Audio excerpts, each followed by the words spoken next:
Hey, journeyman, journeywomen. This is Hero's Journey today. Hero's Journey with Dr. D. Today I'm going to do impromptu. But before we get started with this broadcast, is impromptu broadcast entitled A Hero's Rant. How about you help me help you so we can help others by clicking subscribe? Click subscribe, give me 2 thumbs for likes, commenting, and sharing. Because when you do that, you help me make it better tomorrow, today. Like keep me relevant and keep me putting out content. All right. So let me take this down a notch and what I'm going to do. Well, today is interesting. I just felt compelled to get online and be doing live. So I'm gonna open up the chat line, and y'all can just chat along. My Twitch, YouTube, and Facebook. Just go ahead and put chats in there. I'll respond. Respond in kind to the content I'm about to put out. And we're going to see what it's going to do. What it's going to do. Let me.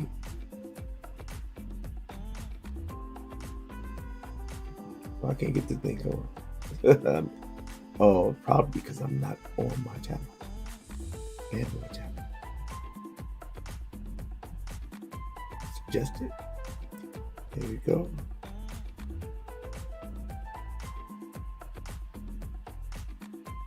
Oh, that's what it is. Let's go down. Let me decrease this a little bit. I like that. I can smooth it on, smooth it in. I'm just so excited. All right. Now I got a series for my playlist emotion series. And so what I'm gonna do, I'm gonna play it. I'm gonna just keep it going on the turn and just comment in the chat and I'll respond to the chat. Or when this goes off, go down the comment section and in my YouTube or Facebook or Twitch, and then I'll respond to that in kind. I write on the Twitch channel. I'm on the fitness and health because I believe everybody, because I think so often things are it's such an emphasis on it's such an emphasis on physical health but not emotional health, and I believe that they're all intertwined. I believe that your mind and your body are important and they connect, because if your mind is not right, how can your body be correct?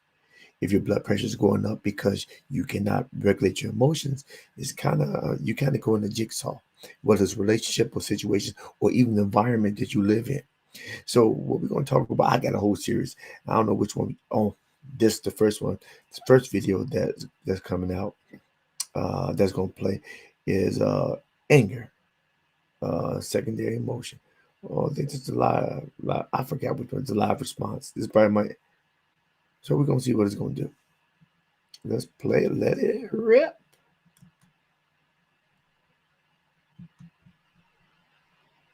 Hold up, journeyman. I'm singing. Okay. Now I'm recording. Stop recording now. All right, journeymen, journeywomen. This is a hero's journey with Dr. D. Uh, coming live. Coming live. I told you I respond. I got a guess. Who you want to speak? This the Prince. This is a nice praise. Hey, this Daddy, we live. Hello. Hello. Now, someone person on there?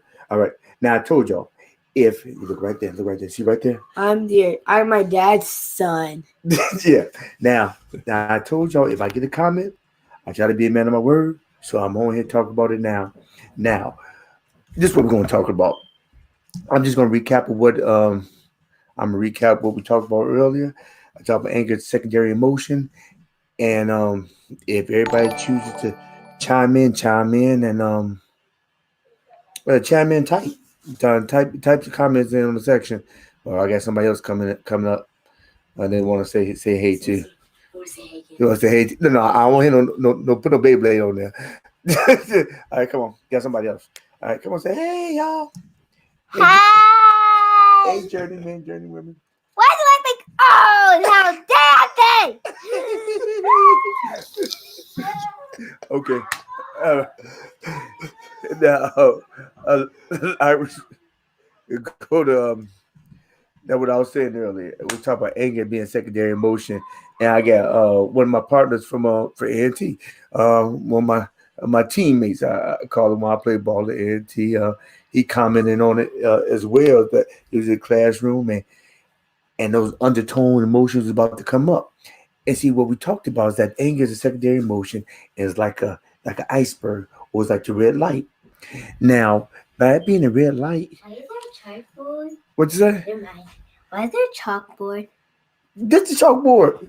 Okay. That's chalkboard. Okay, I'm talking now. Now we are live, but ain't nobody commented though. So we are live, and this is my daddy. We are doing something called the Hero's Journeys Act. I see you can see that on live chat, but you see his picture when he graduated. So Okay, we want to make you have a funny day. Okay. What you doing now? I am my dad's son. I am 13 years old. I speak a little British accent, so don't mind me. Go on. Close the door there. I really speak a Nigerian accent. So shama, get to Bye. your rooms Bye. and go to bed. Close door. All right. Like I stated before, anger being secondary emotion, and what it is that the immediate feeling, emotion prior to anger is what we really need to be working on, and we don't. Let me tell y'all, right before I came to the screen, oh Lord, pain can cause anger. I got this soreness from the side of my mouth, my teeth. And really, see, anybody say anything cross to me, I probably would went off, because it wouldn't been them that I've been upset at. It's the undertone, the immediate emotion prior to me hitting the roof was pain. And a lot of times we do not want to deal with pain, not just physically, but emotionally, through relationships, because we don't want to deal with it. We just don't want to deal with it. Why do you think people go to the dentist and they say, give me Novocaine? Because you don't want to deal with the pain. Why do people take a lot of Tylenol and a lot of numbers? Because they don't want to deal with the pain. And why do people get addicted to a lot of drugs? Why do people do excessive alcohol? Because they don't want to deal with the pain. Sometimes it feels better to some people to be inebriated and to be numb on drugs than actually deal with the pain of living. But if you never embrace the pain, you'll never know how to live and conquer it. So you have to be able to embrace the pain. Living is sometimes it's a painful situation, but how do you adjust? How do you cope with a painful relationship? How do you cope with pain in your body and keep on and have to go to work? How do you cope with pain in your head, sinuses, or congestion? How do you cope when the pain of a loved one leaving and you said they're gone too soon? A lot of times you get mad at God, because the truth of the matter is that you're sad, and you're sad, and you become angry because you don't know how to handle your grief. So it's an iceberg. You got frustration, you got humiliation, you got fear. A lot of different things are the undertone that causes you to hit that red button and go off. But it doesn't cause you. A lot of times we choose to go that direction. Why do you hit the red button? Because the red button's an easy target. But dealing with the frustration of pain, dealing with the frustration of rejection, dealing with the frustration of not having that loved one that you've always had, that's where the work comes. It takes no work to go crazy. It takes no work to go slam off the cuff. It takes no work to pull over the car and holler and cuss at somebody. But it takes a lot of work to build patience. It takes a lot of work to hold your peace. It takes a lot of work to deal with situations like an adult. It takes a lot of work. But are you willing to work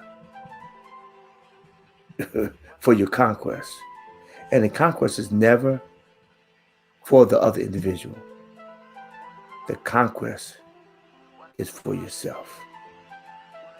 You'll never be able to conquer situations. You'll never be able to conquer life. You'll never be able to conquer work assignments. You'll never be able to conquer sports. You'll never be able to conquer the obstacles that's right in front of your blessing until you're able to conquer yourself. Assertiveness is the way to go. And that's my next video. So, like I said it before, I want everybody to leave comments later on. For the ones that are online right now, please comment right now and I'll respond. But if you're not online, welcome to the live chat. Remember to yeah. But if you're not online right now, you can always pull this up on archives and comment. And I'll respond within 24 hours of you leaving a message. I want everybody to remember that, you don't have to succumb to being an angry person just because you have anger as a guidepost to guide you, to inform you that there's something wrong. The issue is that even though you have the red light that's saying there's something wrong, the problem is that you don't know the undertone. You don't know how to deal with the undertone. Or because it's easier to hit the red light, it's more work to deal with the undertone, the frustration, the fear, the humiliation that you feel, and why you feel humiliated because somebody called you out of your name. Why do you feel rejected? Because somebody didn't say they didn't love you. And you get upset and mad. So there lies the problem. Or is it really a problem? Or is it a challenge? So I implore everybody to take these things that I'm saying, do the investigation, do the research, or even ask me questions about how do you deal with the things underneath the iceberg so you won't have to hit the red button on top of it. This is a hero's journey. Oh, I got 2 people, but I don't know who the 2 people are. Comment. I got a chat section right here. Say hey. Nobody's gonna say nothing. All right. Okay. But like I said it before, this is a hero's journey with Dr. D. When I'm able to get vertical, I'm always able to get up vertical. So I encourage everybody getting up vertical to get up vertical. And when you get up vertical, make it your life goal to always move forward. Oh, D. Pittman, how you doing? D. Pittman, I was about to sign off. Yeah, I'll put D up there, but hey. Hey D, I'm so glad you made it. And I'm so glad you actually made it to the session and to hear my end note. Now, like I stated before, is that I don't have any problem with coming on here at 9 o'clock tonight to respond. But because I got a comment, that's the reason why I'm on here at 9 o'clock. Because when I do the video in the morning time, then I leave time for a person to respond or say something. And then I'll come back later on and we can talk about it. Or if they have a question pertaining to the video.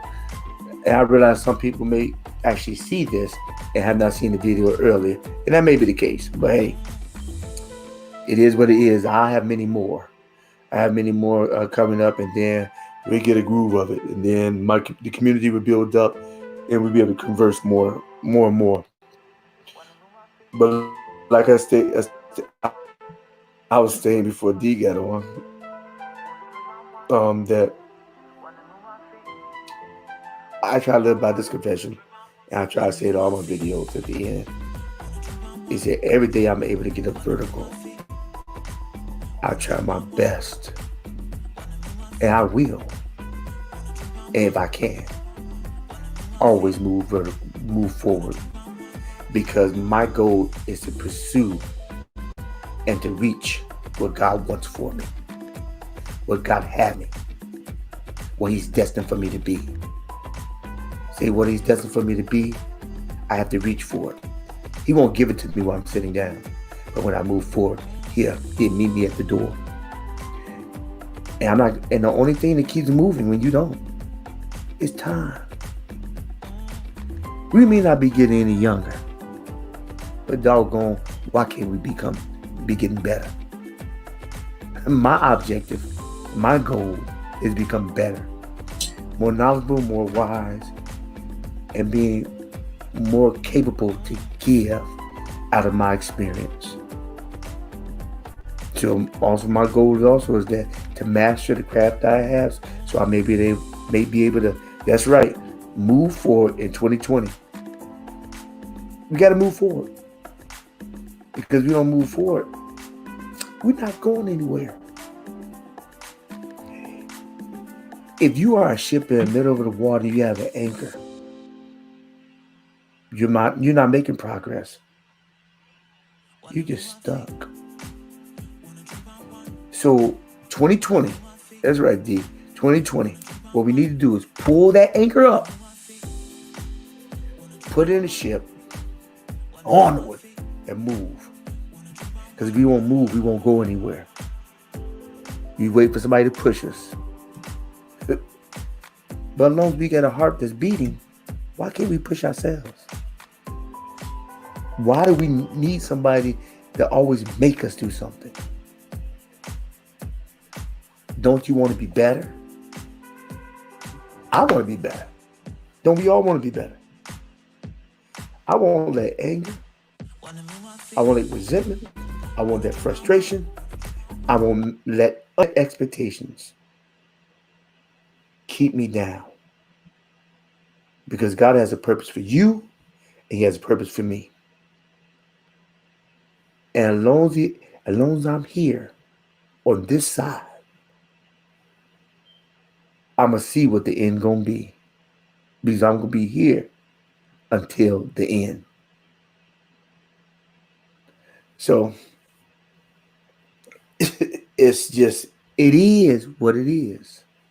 But what do you want? What do you want? I had anger is big.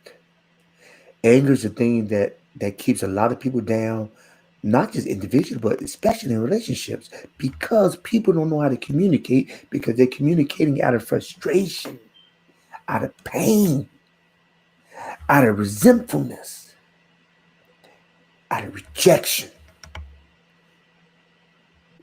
I stated in my video before, you have 3 types of ways that people actually they funnel their anger. This is how they communicate it. Ineffective. I got another video to talk about effective communication. But when you're ineffective in your communication, and usually why a person is ineffective in communication is because they're angry. Just because they're not cussing you out, don't mean they're not angry. Like I stated earlier, you have a spewer. That's the angry parent. You ain't this, you ain't that. They come in the door cussing. Then you have the passive aggressive. That's like the childlike behavior. It's all right. And they just walk away and they won't say anything. Yeah, man. And you have the stuffer. Yeah, you want stuff to go Wendy's and grab something? They hold it in. They don't say anything. But you won't be wondering why your tires. Yeah, let me know when you want to go Wendy's and grab something. When you think everything was great, and you come back home, everything's gone, and you never know because they didn't know how to articulate it. They held it in, and you did one more little thing. Everything else may have been big, but you do one little thing that piles on to the drama that they feel inside, and they can't take anymore, and they do not know how to communicate with you, to you. So therefore, they'll walk out and they'll leave the situation, only to go to somebody else and do the exact same thing over and over again. Solomon said, there's nothing new under the sun. Just because you switch to a different person, the same common denominator is you. If you don't get yourself right, it doesn't matter who you go to, you still the same. 99% of what happens to you, 99% in life, is not about what you've been through. It's not about being sexually abused, verbally abused, physically abused. It's not about your mama left you, your daddy left you, you was an orphan. Yeah, that happens. But how do you respond? How do you respond to adversity? Even the Bible says, it's a scripture said, he said, how weak is your faith? He's not strong. How weak is your faith, whereas you can't stand in the midst of adversity? Anybody can stand when it's sunny, but can you stand in the rain when it's pouring down? And still walk in and say, oh, what a great day. Can you withstand the rain? Can you withstand the pain to stand again? Can you withstand? Can you assess the anger, the red light that beats on and say, okay, how do I deal with this? Because it's not going to eat me up.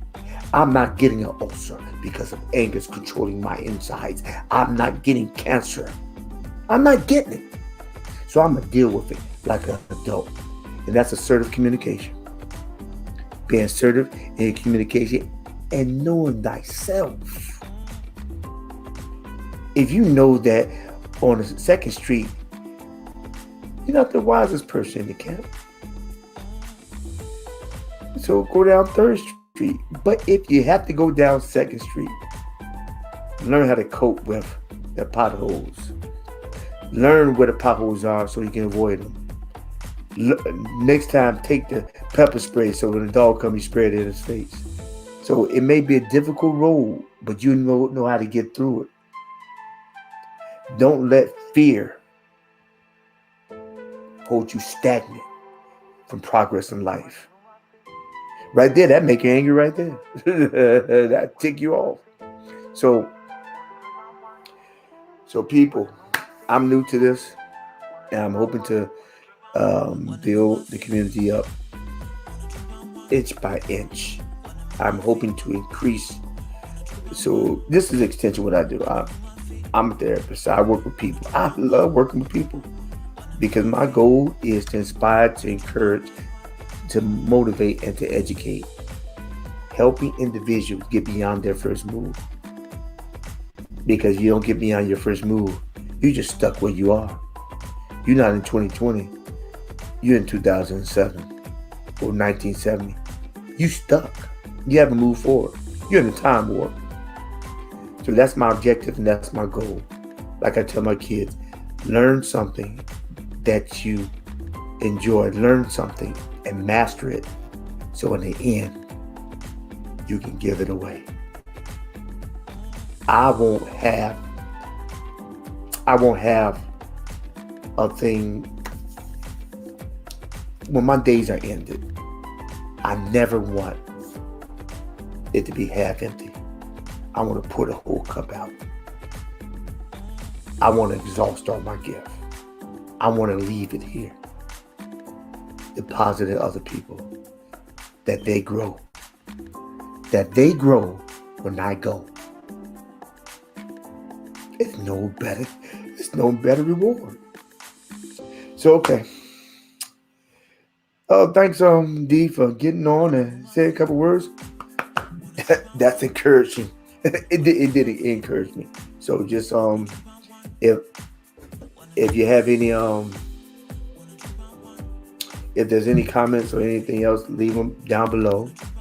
Go on my other videos or what have you. Check them out. Leave a comment. Or if you have any requests or suggestions on my videos, I still have a long way to go on my editing skills and my lighting, but I'll get there because inch by inch is a cinch. It never be said that I didn't go nowhere because it wasn't perfect, because it's not perfect right now. So leave a comment on there and it's appreciated. And then later on, when I do this, I'll be giving away gifts and stuff, but I'm not at that point right now. So I appreciate it. So remember this. I encourage, I employ everybody to keep on moving forward. Keep on moving forward.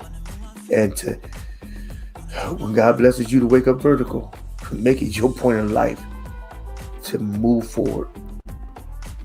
Not just in 2020, every year after. Keep on moving. See the end before you even step. So you can step with focus and goal in mind. This is the hero's journey. Legacy. I love it. I love it, D. Yeah, that's right. Legacy. Because every time you say something, I have something else to say. But that's good. Because,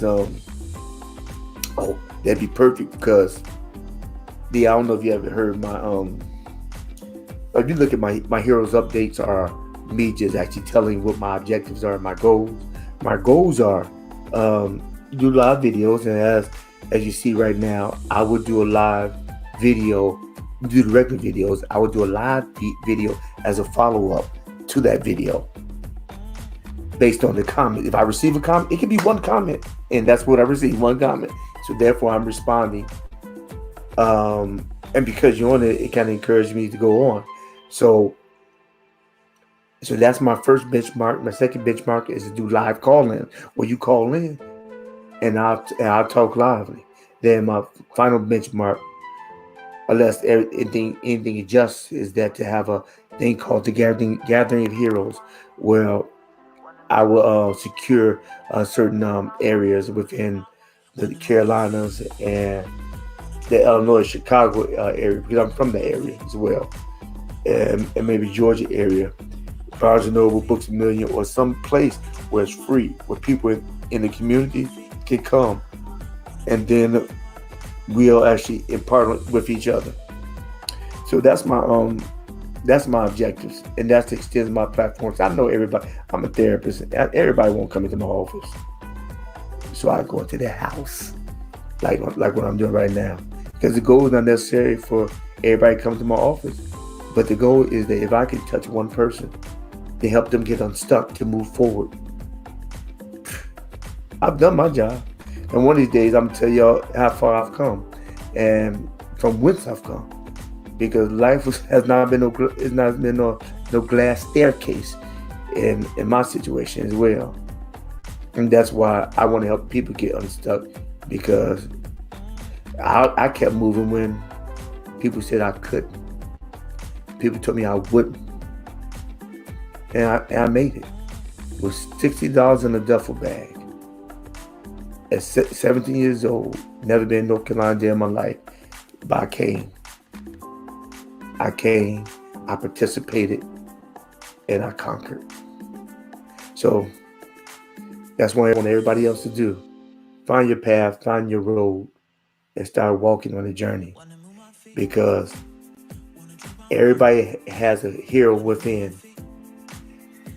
And my goal is trying to shed light on the hero, so that the hero may come forth and walk into their destination and walk into their legacy. This is a hero's journey with Dr. D. Always getting up vertical and making my goal objective in life to move forward. Out.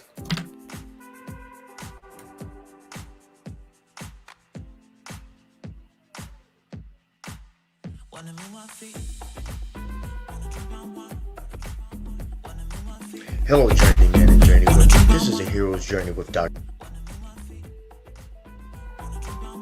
D. I have a question for you. How deep is your impression? Or how deep is the impression of people, places, or things upon your present state of mind?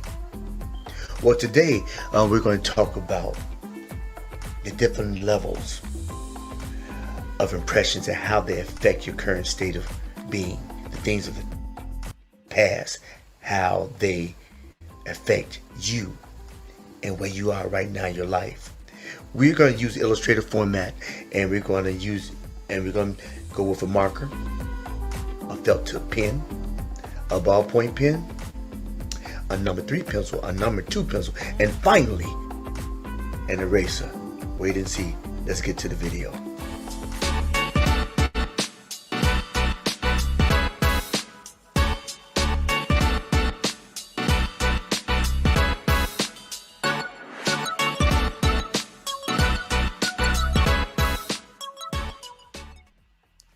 Hey guys, don't forget to like, is that button down below with the thumb.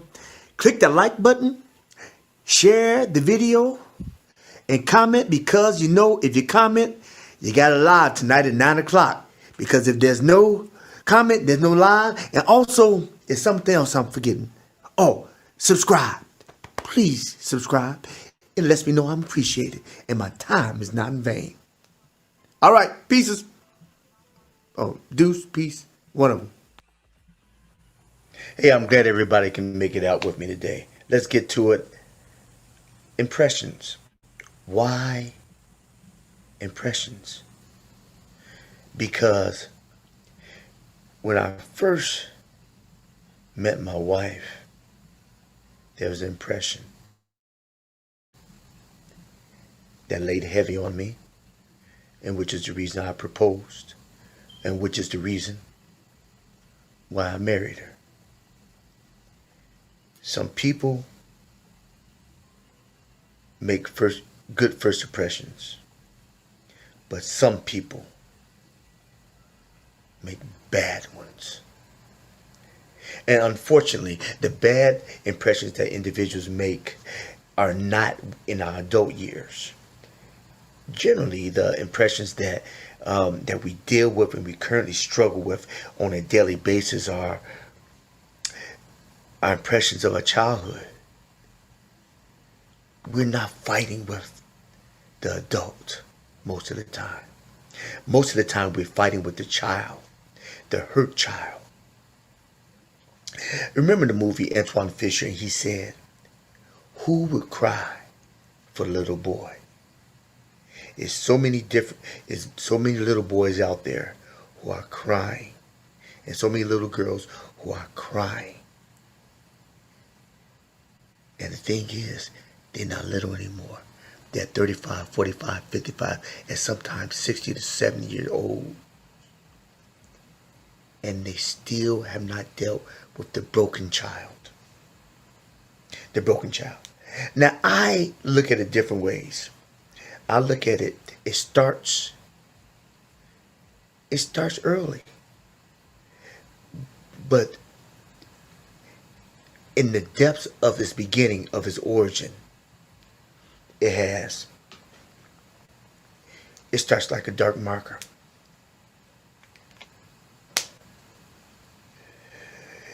When a person is 5, 6 years old and they're abused, verbally neglected, physically, sexually neglected, abandoned for someone who they thought cared for them, someone they thought had their back, or they're betrayed by a close friend. It sticks with them. It's like a magic marker. This is a big Sharpie marker, but when you write with this marker, it's a deep impression on a piece of paper. The impression is so deep, at times, it bleeds. And bleeds through the paper. It may affect the next individual that comes right after. The next individual could be another person. Let's say the situation, the incident is the marker. And let's say the sheet of paper is the individual. And as the situation is applied on the piece of paper or the individual, and when it has depth and girth and width as this marker does, it tends to bleed through. And when it bleeds through, not only does it affect the individual or the piece of paper, it affects the piece of paper underneath. And then sometimes the people underneath that one. maybe 2 or 3 layers down, it bleeds through. Not just you, but it affects the people that's close to you. Then you wonder why that person is always mad, the person's always angry, always seething, always has a snarl on their face. Because the marker was so dark. Because the marker bled so deep. And I believe a lot of things bleed deep because it is what it is. Bad things happen. Situations occur. But do you live with that situation all the days of your life? Of course you may have the memory, but do you have to hold the memory that fresh in your mind? Some people tend to believe that if a person has done you wrong, you have to hold it close to your vest. You have to keep and hold it and harness that evil. For what? What you harness it for? You might as well let it go. See, when you hold the levels, when you hold the ink tight, and you hold the pain somebody inflicted on you tight, or the memory of the pain, which seems like it's happening all over again in a perpetual state, what benefit does that do to your psyche? What benefit does that do to your everyday living? What benefit does that do with you dealing with individuals on a regular? It doesn't do any benefit. It affects you. It eats you from the core. So my solution is forgive. Forgiveness releases the depth and the darkness of the ink.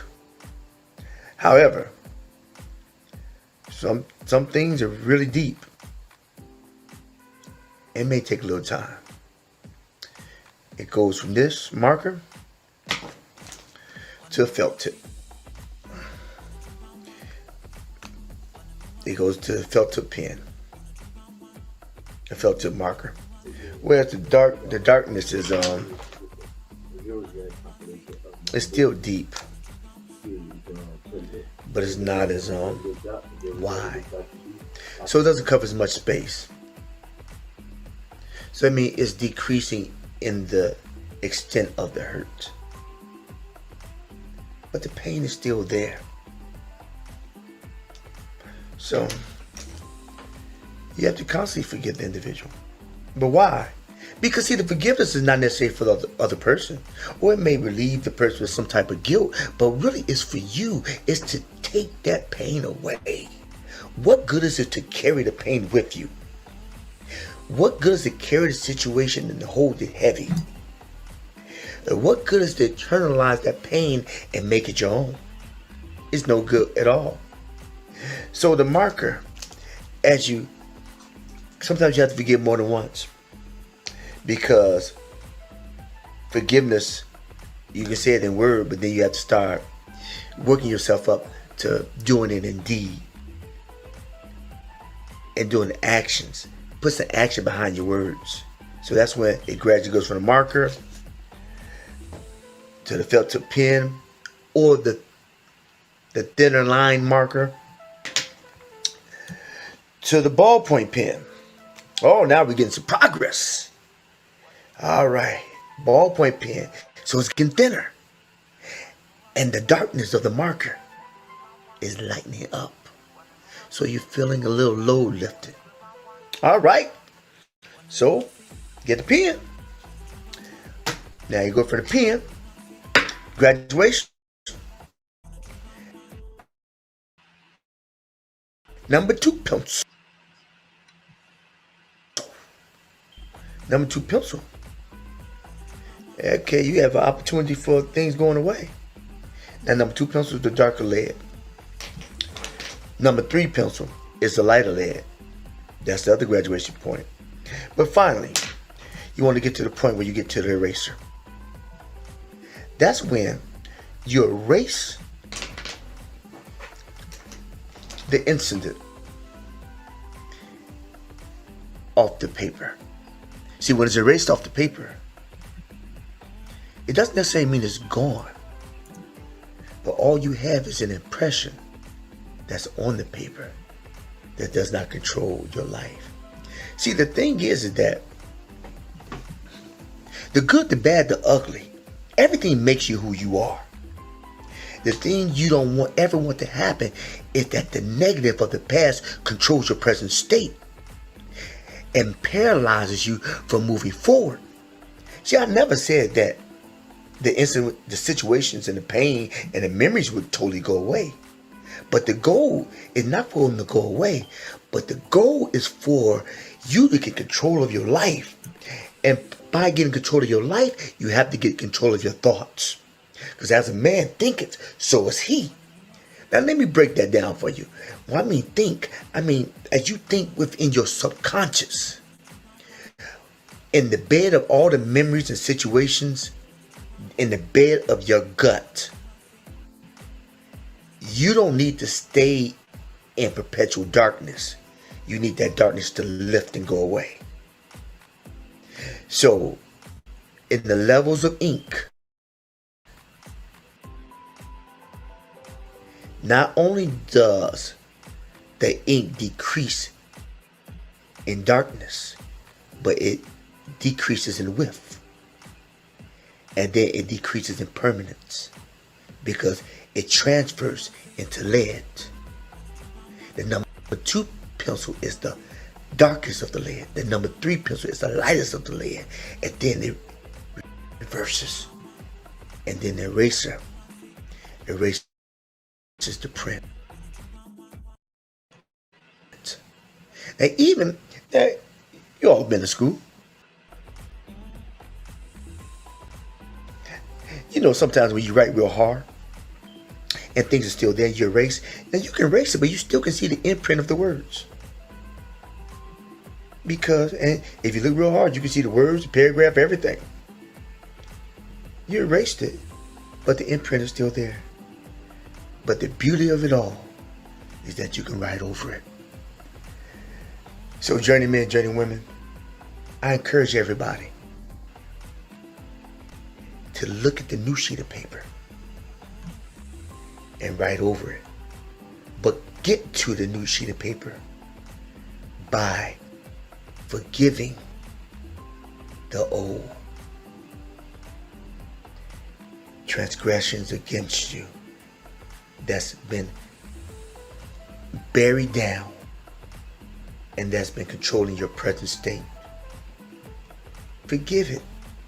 Forgive so that old sheet of paper can become new and you start writing a new story and creating a new program.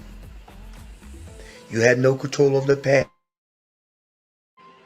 past, but you can control your present and you can dictate your future.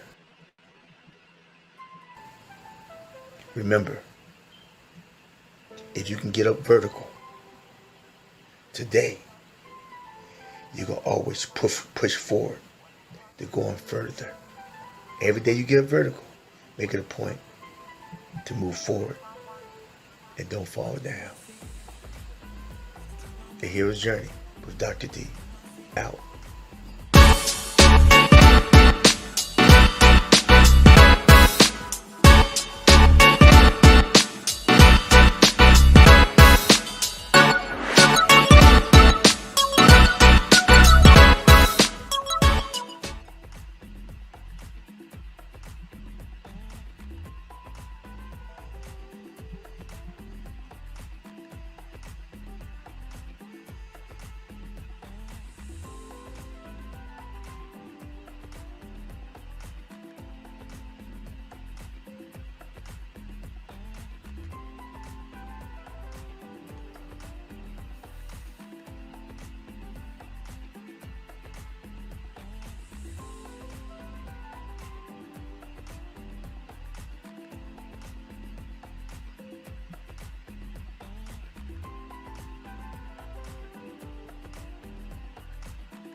Journeyman.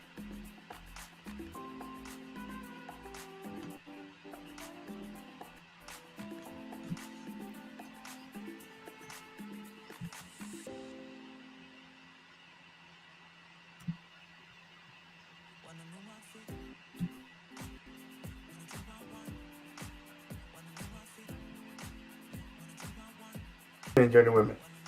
Hey, talking about nice stuff too loud. This is the Hero's Journey with Dr. D. Let me see.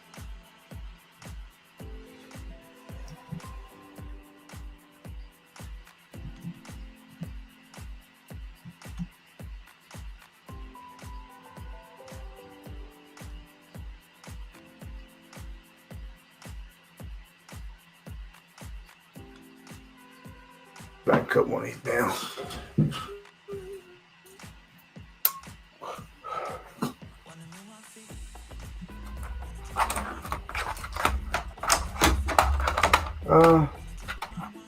That still ain't be good. Maybe too light. I don't know. Well, I'll just say I got one person on. That's just me.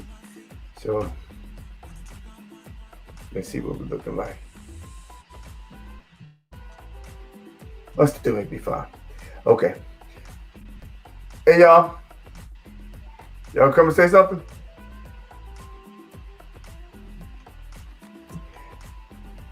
All right. I had a late responder, y'all. It's Phil. Hey Phil. If anybody's on chat line, just come in and just say something. I'm on live right now. Hero's Journey with Dr. D. This is my live response to Forgive the Pet. Just stand up and say something. Oh, hi. These are my assistants. Oh, hi. We are here from the last week call to go back on the other story. We will not stay still. Okay, go ahead and say. We will not show a clip, but I have something to say. Do you know? I need to go next. Sorry. Good. Yeah, that's really just. Come on, Grace. Found it. Okay, you come back later. Okay. And you get another one. Come on. Yeah! I have no idea what I'm listening to. Don't be Because too these loud. things aren't plugged I in. can like. Okay. Hello, my name's Elias. All right. Okay. All right. Close the door for me. Okay. Close all the way. All right. Okay. Check it out. I didn't think I'll be able to do one because I didn't get a response till later on. Hey, but Phil said something. Well, he I get the most interesting responses when I reach out to people. I say, he said, well, it was good. It's okay. Did you comment? And nobody wants to comment. Please comment, people. It helps me. Let me know I'm live. It lets me know that somebody's on the other end listening to me. Now, because I need to polish up some things on it, and I'm gonna recap on what I talked about earlier. And I talked about the three. There's more than 3 or 5 levels of when I'm 5 levels where I'm dealing with the Illustrator platform. I'm talking about different markers as they relate to different depths of situations that actually have occurred. That's occurred to us in our past. Oh, did nobody go to this text and tell me that my collar was jacked up? That's not. Now, when Potter say he liked my shirt, hey, you like it, hey. But in any case, but the thing is that you have different levels of pain that people experience. Some may be in depth, some may be deep, and some people's opinion, be very shallow. But in any case, it affects you. The thing that affected you yesterday, you would think that it doesn't affect you today. But the thing that affected you yesterday still affects you the same way. Now, it's just that you learn to create a better mask. You go to work and you go to family functions and you learn to tolerate something and to deal with something, but you're dealing internally and it's eating you inside and out. You never deal with your past, so therefore it affects your present. And in the meantime, it's destroying any hope for a pleasant future. Realizing that your present is just a byproduct of your past. And we all have things that are not favorable in our past that we actually don't care to discuss, to put it frankly. But things need to be discussed.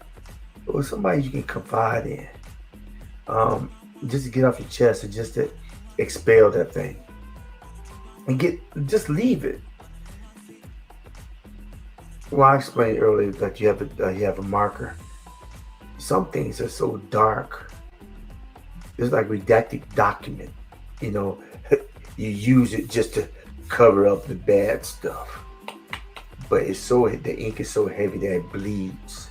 It bleeds, and you pick up the paper and you still get ink on your hands because the situation, the environment, the communication with the individual of the past has been so harsh, and impacted you and put such impression on you that affects you to this very day. That's why most people can't keep relationships, because John did them wrong. So Bill and Joe become John. Not in reality, but only in their mind. But in a person's mind, that's the reality. So they'll live every day as if it's yesterday in their reality, making other people look at them like that. Something's wrong with those people. Now I don't know if my mic is up real good, but hey, I think I got a better sound, but y'all just let me know something. Y'all can say something on the line because I'm here for a little bit. I'm not gonna have I'm here for a little bit. So let me just recap. You got you have the big wide marker. I use the Sharpie. Sharpie is a heavy imprint that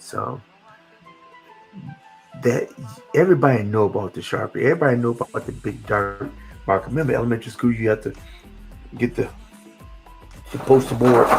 You get the poster board. You got to do that project, and then you get the project. You have to get the marker. And why don't you get a lighter marker? Oh, you get that permanent marker. Why? Because it stands out. But not only stands out, it sticks out. It stays. It even smells. And that's how it is in our lives in certain situations. We have situations that's so dark, and the width of the ink of the application is so wide that not only does it smell, but it shows from a distance. When people see you coming, they smell the aroma of that marker, and they see the depth and the girth of the spread of the marker. And sometimes they just want to be around that marker because the mark is on you. Because earlier I talked about you being the sheet of paper and marker being the person or the situation or the environment that has impacted or put an impression on you. It's impacted you so much where you have an impression on you. And when that impression is on you, when people see, they don't see the marker. They see just the impression of the marker. They don't literally see the marker as it was put on you. They don't see the culprit as they done something to you. They don't see the person as they told you things negatively. They don't see the environment as it may harden you.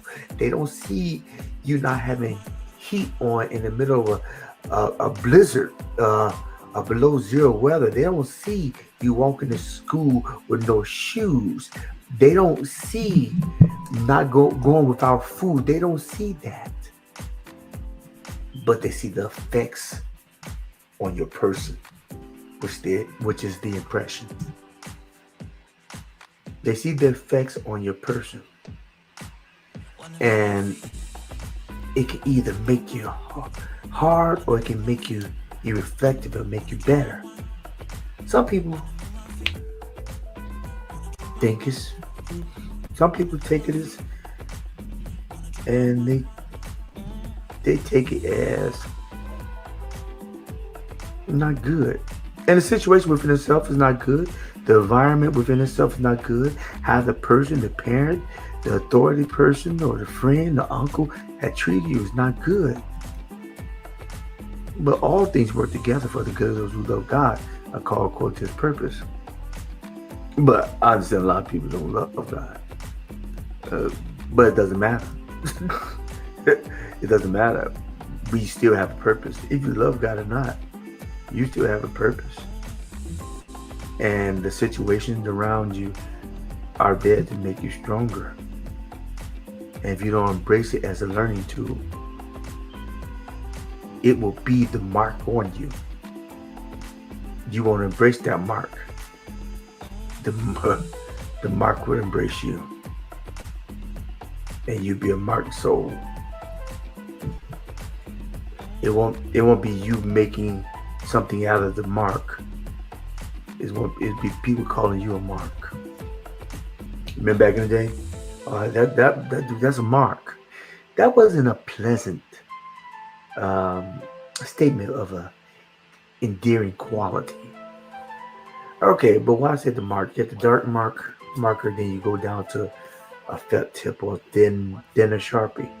Well, the girth is not that wide; it's thinner, but it's still dark. But it's decreasing. But it only decreases when you start to forgive. So first you forgive with your mouth. Then you start walking in forgiveness. You can't say you forgive a person. Your body saying your body and your tone is gruff and nasty to the person, because if you don't understand, you don't realize that 93, yes, but not 93% of communication is not using your words at all. 93% of communication is using tone and body language. So if I said I forgave you, and my body and my tone doesn't prove my words as fact, then my perception of people's receiving me is that they didn't hear the words, but they heard my body, they heard my tone. So forgiveness didn't reside there. Now, understanding some things are so deep that's why it's a marker at first. And that's why it goes to a thin marker. It's residue is still there. And it's a process. It's all about process. Can you survive the process? It goes to a thin marker. Right. From a thin marker, Which which is a felt tip marker, to a ballpoint pen. See where I'm going? The levity increases. The density of the ink. It's not as dark. It's not as solid or smooth. It has breaks in it. It even can be pulled up more so than a permanent marker. Okay, so after that, after the ballpoint pen, you have a ballpoint pen. You have number 2 pencil. Number 2 pencil is deep in lead. You mark number 2. What's beautiful about number 2 that you have is an opportunity to be lifted totally. It's still there. It's still an imprint. It's still an impression, but this impression can be lifted. And it only be lifted when it gets to the end. Number 2 pencil. Number 3 pencil. The leg is one second. The leg is lighter, and that means that the density is rising up. Then you get an eraser. Okay. Yes, that's a recap of the other story. Hold on a second, y'all. What did you do on the other story? What other story? I'm recapping now. No, the other one that you did for this one. I'm recapping on it now. Oh. I don't know what to say. I thought you was coming to say something. Oh, That's injustice, y'all. so we shouldn't let our anger control the thoughts in our mind. So now we need to pick us in the face of the mind. We need to calm down ourselves. Exhale, and breathe. And just Maybe you know me. Please, hi. Is me my way to explain it? So bye. Yeah, and that's Out. and this is a recap of the last video. We talked about anger and dealing with the anger, and she was just recapping on that. But everything falls in because a lot of times you're angry because the situations that happen, the things of yesteryear. So like I was stating, you go number 2 pencil, you go number 3 pencil, and we all know. Remember, that's why you can never do the test in number 3 pencil. They say you go to test, you need to understand your number 2 pencil. Why?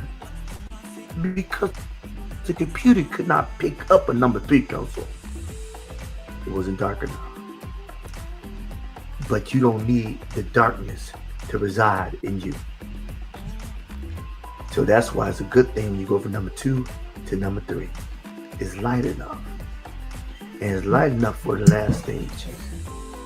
Then I think if you get to the point where your actions, the momentum of your actions of forgiveness, they're catching up with your words. So the 7%, the increase is 20, 30%. Your body language, your tone, your action. You're not just talking about, you're about it. You start to believe what you say. So you got to put your words out there before you actually see your body's your subconscious. It's like a second brain. You have to put it out there before. You have to meet it. You have to meet your words. The words go out there. You meet your words. You put life. You put your words out there, and you meet the words that you put out there. And sometimes you say things that you don't feel like it, but then you walk up to it because that's your word, and your word is bond. So it reverses to eraser. So what happens? Erases it. Now you think the eraser is erasing everything? No. It erases it. Erases it. See, there's no more marker. There's no more pen, felt tip. There's number 3, but it's still what's left is the impression. Have you ever wrote something and then erased it, and then went back and then put some lead on as charcoal? And then when you lift it up, you still can see the words because it's an impression. Even if the ink is gone, there still is an imprint on your life. I never said that it'll go away. I just said the whole purpose of forgiveness is so that your past hurts don't control your present day experience. Don't you want that?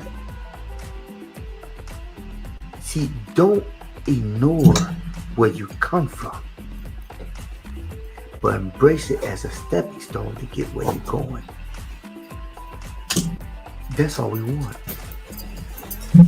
All lessons in life are just that, lessons to get you through life. But we all know when you don't pass that class, you end up doing it again, just maybe in a different classroom. So let's not hold the ink, the lead of our past on the paper of our being. Let's erase it so we can write a new testament, so we can push forward and be what we're intended to be what we're called to be what we're purposed to be. Don't you want that? Well, journeymen and journeywomen, if you find value in this is my live. Yeah, I'm on here because I got a live comment. They get many, but please, if you look at the video, just thumbs up or something. Put a comment or put a suggestion or request on another video. I'll be more than happy to do another video pertaining to this. So I'm talking this live right now, so this will be up probably Monday morning. So I encourage you, I implore you, don't just be a listener, be a doer. And every day you get vertical, make it a point in life to get up and move forward. Because everybody don't have that testimony. This is a hero's journey with Dr. D. Out.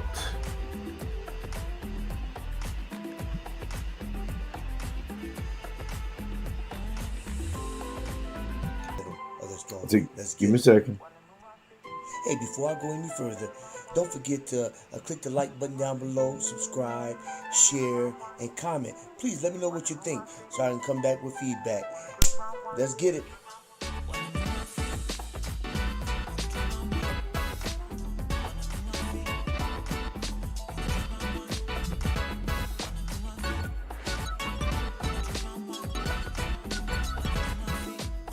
It's a great day out there. It's about 80 degrees or 75 degrees. The wind is blowing great. However, I was told this morning that the wind was blowing at an enormous rate, enormous speed.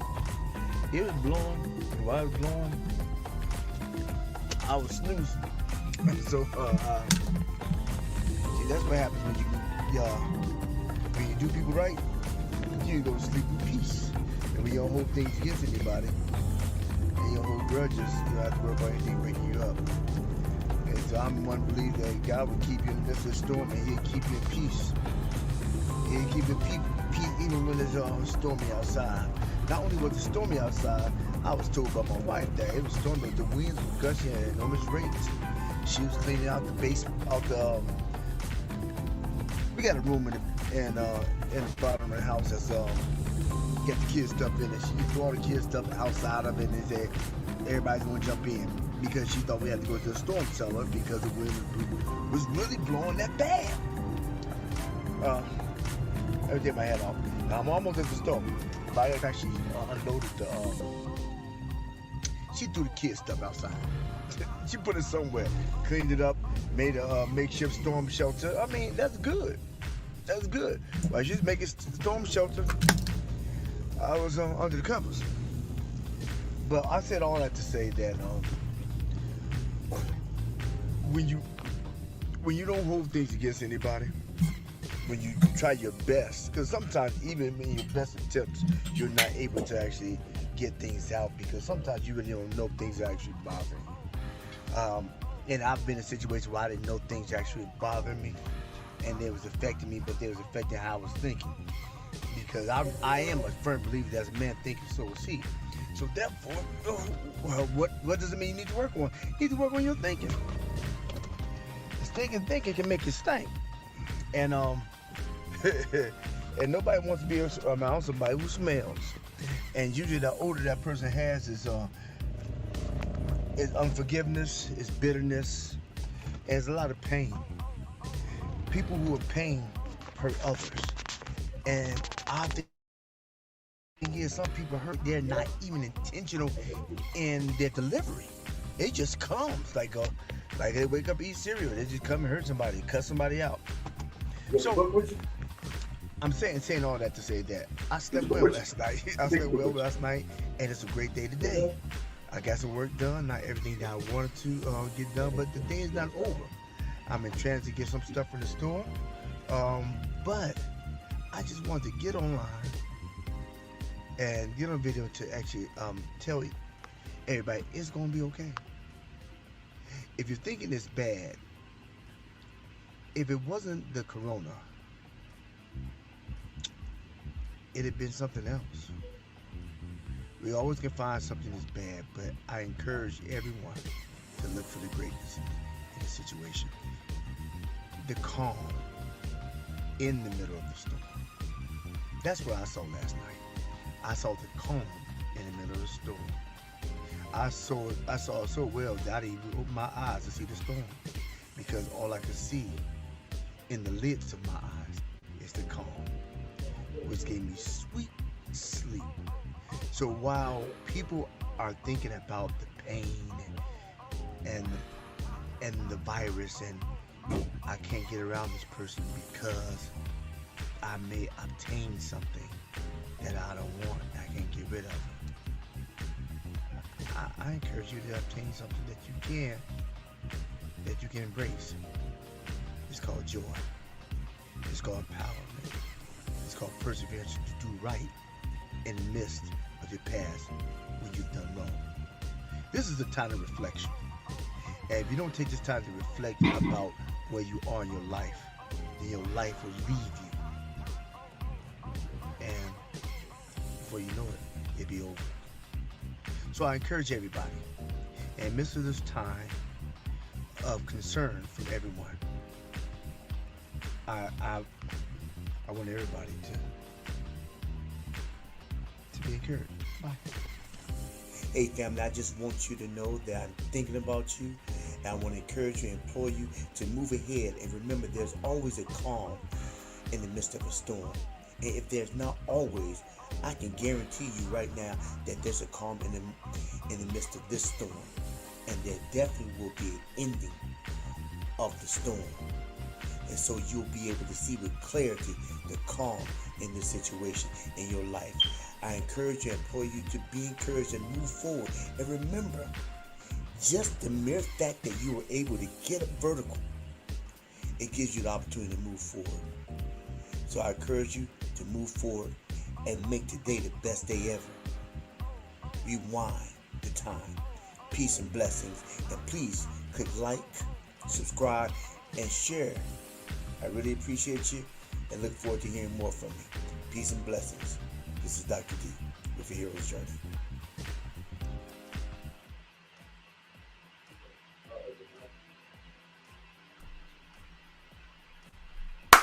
Hey, journeymen, journeywomen. This is A Hero's Journey with Dr. D. I have some new content for you. I actually took a trip down memory lane. I just got back from not my 30th reunion, but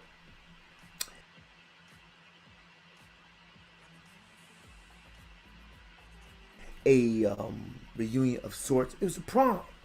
It was all to celebrate the people who's turning 50, or actually I'm still 49 and still spry. But all my classmates happen to turn 50 for the most part. And we got together and we had a great time. But in the midst of our celebration, I had an epiphany. Well, it came afterwards. The epiphany was pretty much a reflection. I started thinking about my past. And I started thinking about my future. So I had a reflection.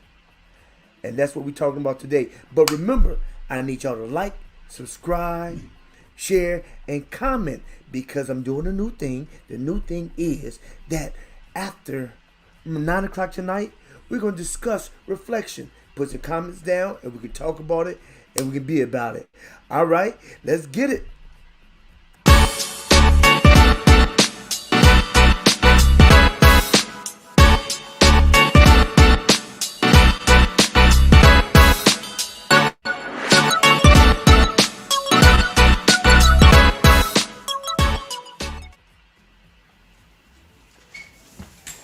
Hey family, this is A Hero's Journey with Dr. D. I am off-site, meaning that I'm not in North Carolina, but I'm away. I am at my mother's house at this current time. As the dog and my mother won't pass me as I do this video this time. But I just had an epiphany. And the epiphany is that I had the urge to do a video. And the title of the video is called Reflections. And in case nobody has remembered, please subscribe, like, comment, and share. Because it helps the cause, it helps the channel, and it helps me. So again, this is Dr. D with A Hero's Journey. I'm talking about reflections. We had a great time today. This weekend was my prom. I know I don't look that old, and I look really spry. But no, it's a reunion prom for everybody that turned 50 years old. So my school in Chicago has they do a lot of different things. I don't come to everything, but some things I try to make a point to connect, because sometimes you don't have the ability to connect when you think you have another chance, because sometimes that chance doesn't get around to being possible. So, and that's why I am making the point to do this video content on reflections about. I've seen they dancing. They had good food, good music, and most of all, they had good people at the ceremony and got to connect with people you haven't seen in a while. But even in the midst of it all, there were some people that didn't make it and some people that were not able to come. And I'm just grateful that I had the opportunity to come. And so often that you think about that it'll always be tomorrow. And that is true. Tomorrow will come. But will you have a footprint in tomorrow? Meaning that will you make it to tomorrow? And if you do make it to tomorrow, what will you do with the day that's given? Matter of fact, forget about tomorrow. What do you do about today? So your tomorrow could be better. And I don't think we often think about that. As you go to reunions, as you go to different functions, as you see people that you often always see, do we really realize that they won't always be here at that capacity? They may still be here, but will they be able to function as they did in yesteryear? Do we take advantage of what we have, or we do take? See, I get my mama. She said, yeah, no. Yeah, I got a audience. It's my mama and Precious. Precious, say something. Precious the dog. Yeah, Precious the dog. Tell her how old she is. Precious is the same age as my mother. She's a young 48 in reverse. Mother's 84 and the dog is 12 times 7. Oh, dog, same age. And she hangs around my mom real good. I digress. I went away. But I'm back now. Now, we don't think about things in real time. We think about things in theory. I think sometimes we think that life's like a television show, and we can put it on rewind. And if you don't do it right, we can just rewind and put ourselves back in the series and actually just look at stuff. But life don't work that way. No. What you do today to affect your tomorrow. But do we pay attention to what we do today? Are we walking consciously or are we walking unconsciously? Meaning, are we walking being aware of what we're doing, the steps that we're making, the people that we're talking to, and how we talk to them? Or we just take it for granted because they'll be here tomorrow, or so we think. How will your tomorrow be? How would you affect your tomorrow? What type of footprint will you leave in your tomorrow? And do you reflect on the things that you've done wrong on yesterday that may affect your tomorrow? So what I'm going to leave you all with is that don't take for granted people, places, or things. And definitely don't take for granted your life and the impact and how you impress others with your life. If you do that, if you embrace your passion, I guarantee you'll walk in your purpose, because I believe God will highlight the steps in the path of your purpose so you move forward and you can find the hero within, which is connected to your purpose. This is a hero's journey with Dr. D, getting up vertical and always pressing to move forward. Out.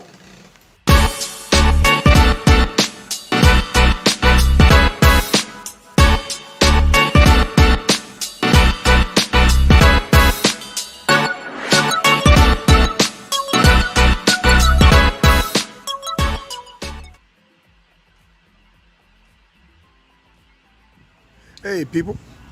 Hey, this is a hero's journey with Dr. D.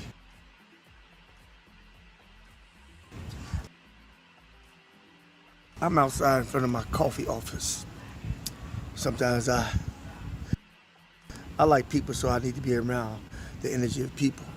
But I was talking to a friend earlier, just recently, to tell you the truth. Let me get this light right. I was talking to a friend recently about things that we wish we did and we just didn't do it. And it goes back to my first video, No Regrets.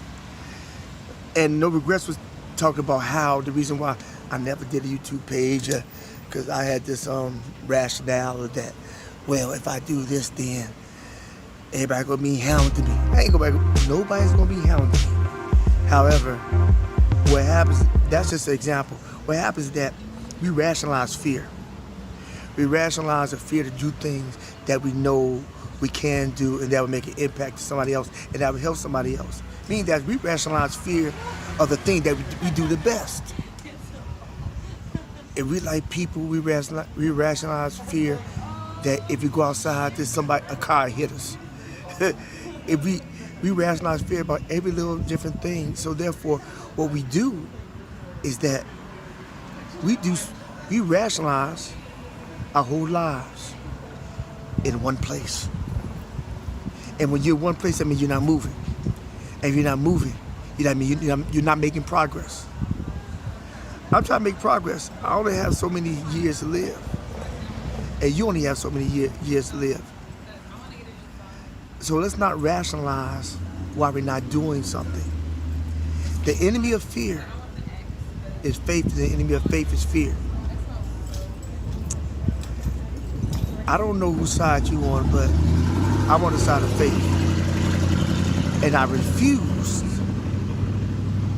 to rationalize the fear that tries to hold me back from getting all what God wants me to have. I refuse to let fear dictate my outcome. I refuse to live in the fear. And I choose to live in faith. So this is my challenge to everybody that's listening. Don't rationalize what you can do. Just do it. Faith is the substance of things hoped for and the evidence of things not seen. So let your faith be seen in how you live and what you do. This is a hero's journey with Dr. D. Waking up vertical and always moving forward. Out.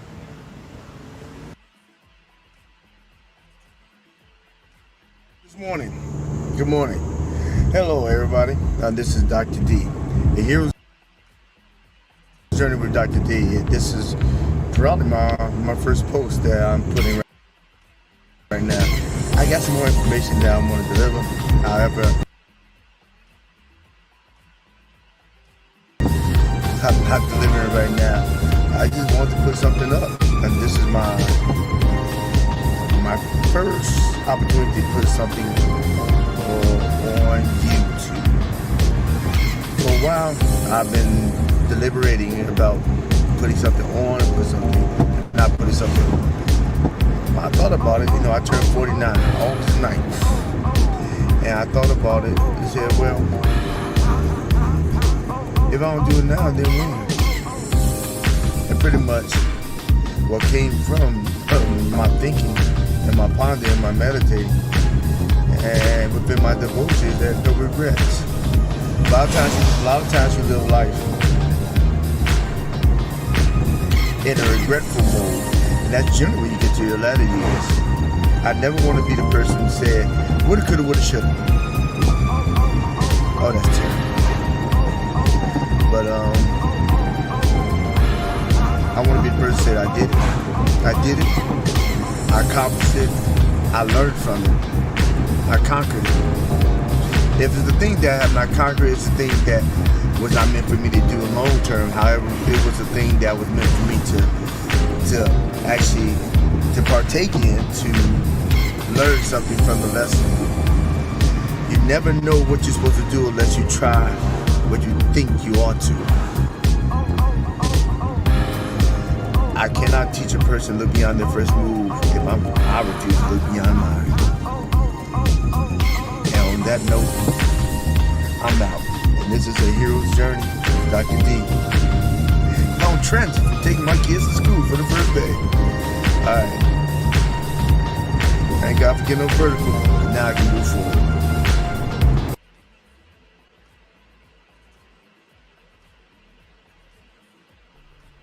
Attitude. Can you really determine your altitude? Can it take you to great heights? Or can it possibly bring you down to great lows?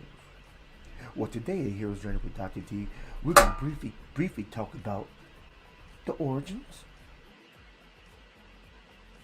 and the potential benefits and detriments that attitudes may bring, and the effect it has on your outlook of life. Hello, journeymen and journeywomen, and for those who have clicked for the first time, this is a Hero's Journey, and I'm Dr. D, here to encourage, to inspire, to educate, and motivate, helping you get beyond your first move. So why don't you help me help you so we can help others? By subscribing, you help build a community so we can actually make a better tomorrow today. So go ahead and click the bell for upcoming notifications and upcoming videos, and go ahead and share if you find value in this video. So let's get to the video.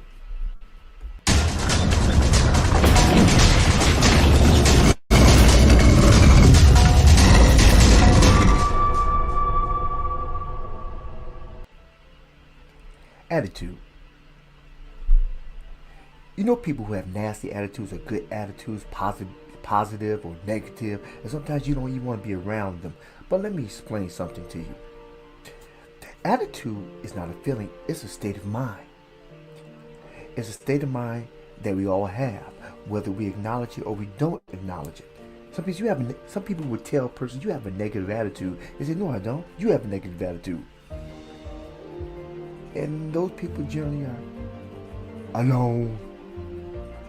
Some people have a positive attitude, and they love to be around the individual because their attitudes are contagious and creates a good feeling. But let's go back to the origin. The origins of attitude. An attitude is your thoughts, which is a culmination of its existing memories plus incoming information, plus your emotions that's connected to feelings. See, feelings ignite your emotions, but so often people, they don't receive incoming correction very well, and they go back to the existing memory, and they dwell on the feeling of the existing memory, and so therefore they bring their emotions, or some people would say they're in their feelings, to their current state of being. Hear me when I say, it's your thoughts, is existing memories. Now, the memories could be a great memory, and when there's a great memory, you need to build upon that memory or the principles that were given of that memory to make it better. But when it's a terrible memory, you need to deal with that memory. A lot of times it's a thing of unforgiveness that you have not let go, frustration, bitterness, and you hold on to that thing. But that existing memory is a thing that feeds your emotion. See what it does? It feeds your emotion, ignites a feeling, brings your unconscious thoughts, attitudes into a current state of being. And it's probably because a lot of times people don't take corrective criticism, constructive criticism, and they're not aware of how they're thinking. And they don't even monitor the doorway, which allows things to come in to feed their existing memories. So just think about it. If you're opening your doorway for things to come in, your eye gates and your ear gates, that are not beneficial to your future growth, then they're going to connect to your existing memory, whether it's good or bad. They're going to bring something to the surface, your unconscious to the conscious, and then you're going to have a state of mind that's going to be illustrated in the way you think, the way you feel, the way you act, the way you portray yourself. Sometimes people say, I don't think that will affect me. That doesn't bother me, it bothers everybody else. No. Does it determine your altitude, your heights? Or does it determine your lows? That's dependent on you. Now let me give you an example. This is an aviation example. Aviation example meaning that in airplanes, when you get into a cockpit, you have a control panel. And there's a control panel. What the control panel has on it, as big as day, is an attitude indicator. See, the attitude indicator tells you that you need to position yourself for the dark times as well as the good times. Meaning that in the plane, you're not always flying in sunny weather. It's not always glorious outside. Sometimes it gets dim. Sometimes it gets dark. Sometimes it gets dark and you cannot see your way. It rains, it storms, it thunders, lightning. And if you get caught up in what you see and what you feel, you'll end up crashing. Also, there's a thing in the aviation called spatial disorientation, meaning that you may be looking, feeling that you need to go up, but you need to go down. You may be feeling you need to go down when you need to go up. Why? Because you, based on the surrounding, the environment around you, you don't know where to go, but you know how you feel. So you can't base things on your feelings. You base things on your position. You can't base everything on your feelings alone. You can't. You can't.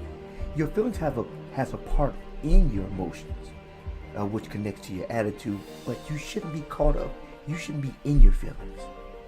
You shouldn't be reactionary. You should be proactive. Life consists of not what people do to you, but how you respond. But you shouldn't be reactionary to every shiny nickel that pops your way.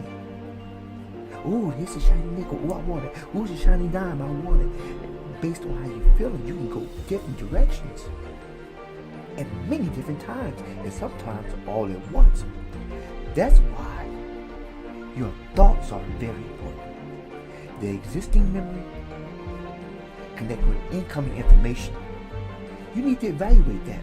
The reason why you have to evaluate your attitude, because even in the plane is that your positioning is important, because when it's stormy outside, just like in life, when it's stormy, when the clouds are raging and the lightning is coming down, the rain is pouring, and you cannot see anything, but you should be always looking at your attitude and seeing if there's anything that needs to be changed.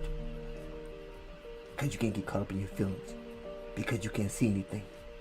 But you can see, does anything need to be changed? Focus on your attitude indicator, and you can go back into your existing memory. If your current state is based on your existing memory that's positive, I would say build upon the fundamentals of that positive existing memory, and taking incoming information that builds upon something that's positive, that causes you to grow to higher, that causes you to pull that plate nose up, pull it up, and go to higher heights. However, if that existing memory is negative, that kind of brings the bipolar, the PTSD out in you, then I would say bringing incoming information that's incongruent to the existing memory, that causes an emotional pull, that makes you feel distraught, that makes you feel terrible, that makes you feel depressed.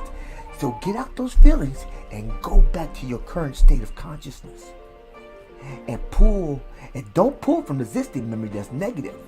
Be aware of it, but acknowledging that it's there allows you room to grow and to rebuild a new foundation that will help you propel to greater heights. But that's all about a state of mind, a state of position. It's not about a feeling, it's about a position. So a state of mind, an attitude is a state of mind. It's you determine your altitude, and you determine the depths that you may go down in. But you have to make a choice, a conscious choice, to pull in incoming information that builds on positive existing memories, and pulling incoming information that goes against negative existing memories and builds a better foundation for a better future. And if you get a better future, if you get a better mindset, you get a better future. You get a better surrounding, a better community. People will grow to you because your attitude will be contagious, not repelling. So, attitude, does it determine your altitude? It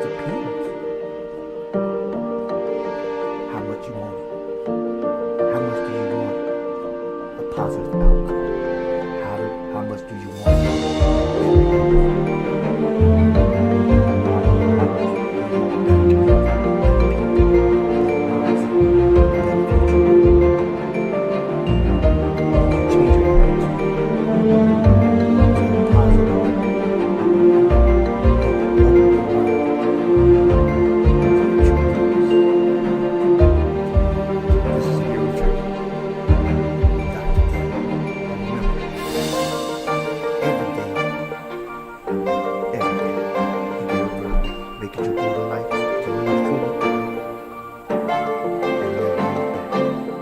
If you find any value in this content, also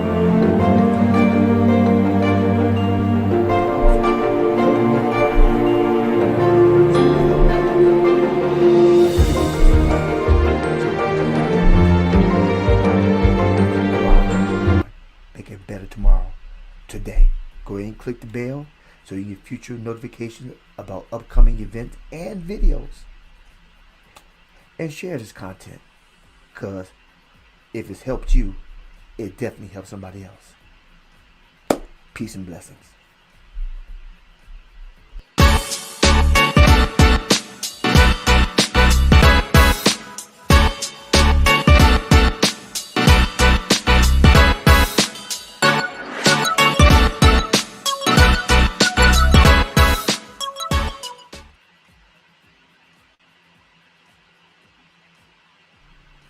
Attitude. Can it really determine your altitude? Can it take you to great heights?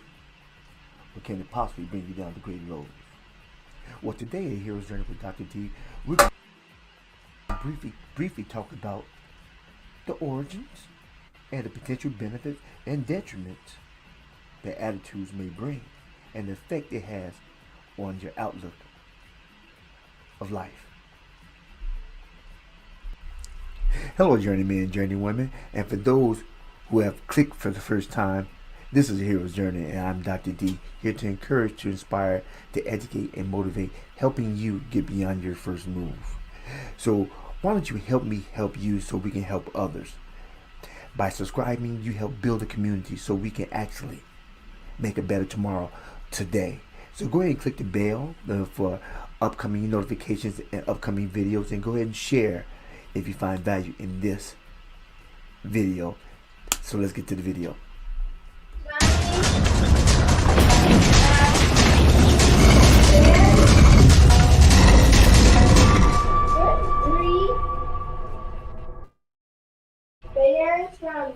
Attitude.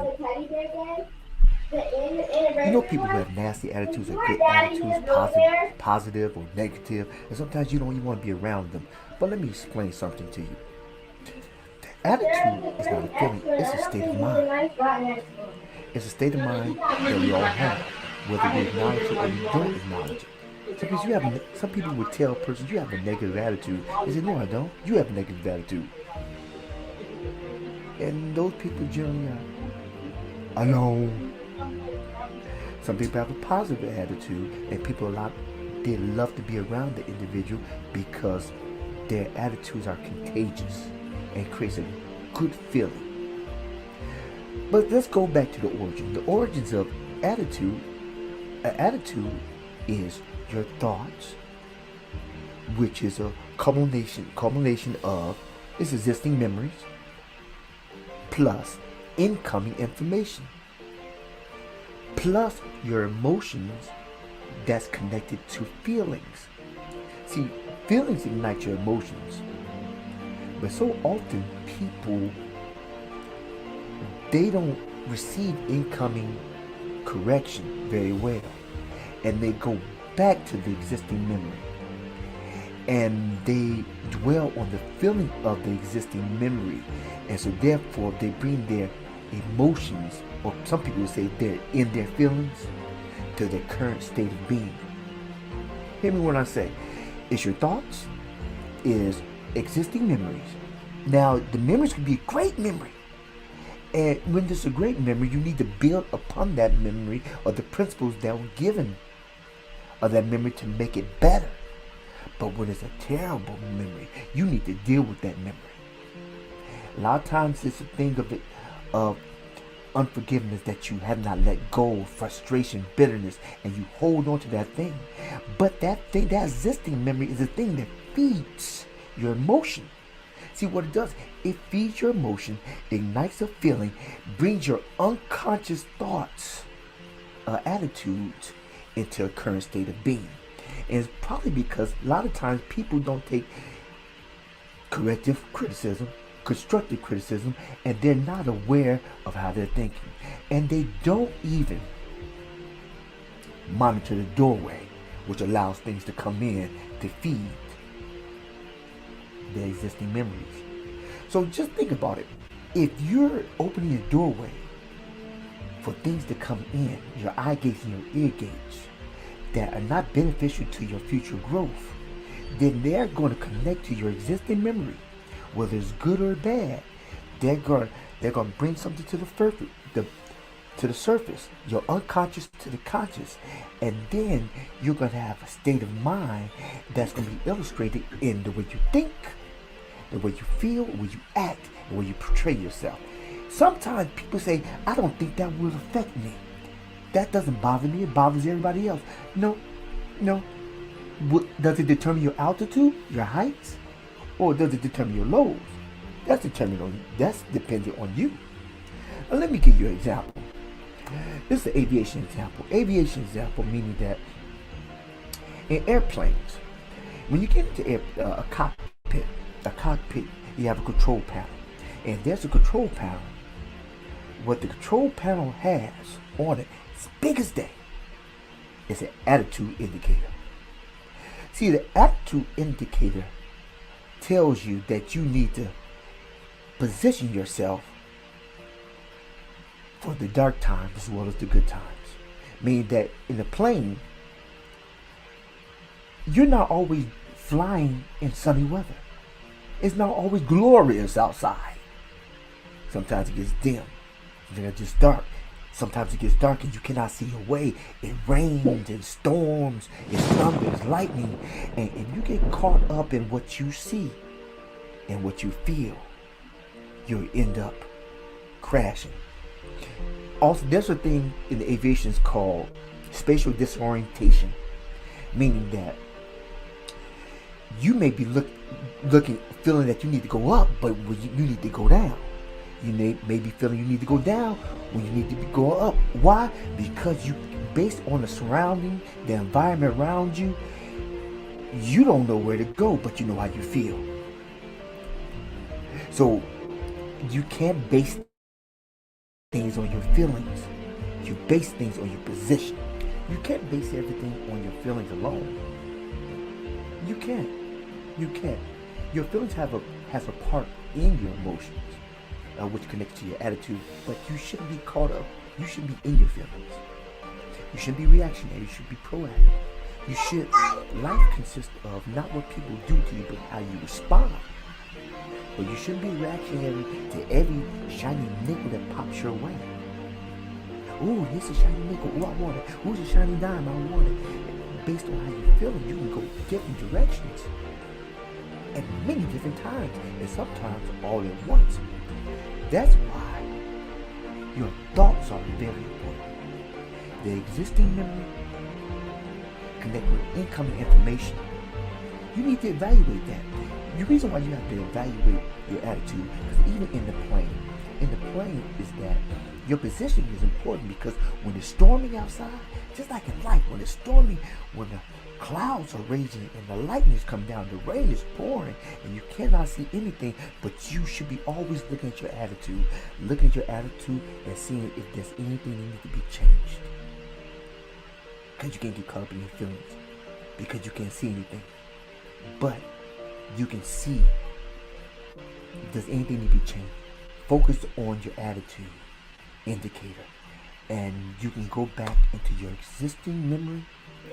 If your current state is based on your existing memory that's positive, I would say build upon the fundamentals of that positive existing memory, and taking incoming information that builds upon something that's positive, that causes you to grow to higher, it causes you to pull that nose up, pull it up, and go to higher heights. However, if that existing memory is negative, that kind of brings the bipolar, the PTSD out in you, then I would say bring in incoming information that's incongruent to the existing memory, that causes an emotional pull that makes you feel distraught, that makes you feel terrible, that makes you feel depressed. So get out those feelings and go back to your current state of consciousness. and don't pull from existing memory that's negative. Be aware of it. But acknowledging that it's there allows you room to grow and to rebuild a new foundation that will help you propel to greater heights. But that's all about a state of mind, a state of position. It's not about a feeling, it's about a position. So a state of mind, an attitude is a state of mind. It's you determine your altitude and you determine the depths that you may go down in. But you have to make a choice, a conscious choice, to pull in incoming information that builds on positive existing memories and pulling incoming information that goes against negative existing memories and builds a better foundation for a better future. And if you get a better future, if you get a better mindset, you get a better future. You get a better future, you get a better surrounding, a better community. People will grow to you because your attitude will be contagious, not repelling. So, attitude, does it determine your altitude? It depends how much you want it. How much do you want a positive outcome? How much do you want better health? How much do you want better community, better people, a better mindset, a better future? When you change your attitude to a positive, then you open up your mind to your true purpose. This is a hero's journey with Dr. D. And remember, every day, you get a vertical, make it your goal in life to move forward and never move back. And if you find any value in this content, go ahead and give me a thumbs up. And also, help me help you so we can help others by clicking subscribe so we can build a community that thrives on making it better tomorrow, today. Go ahead and click the bell so you get future notifications about upcoming events and videos. And share this content, because if it's helped you, it definitely helps somebody else. Peace and blessings.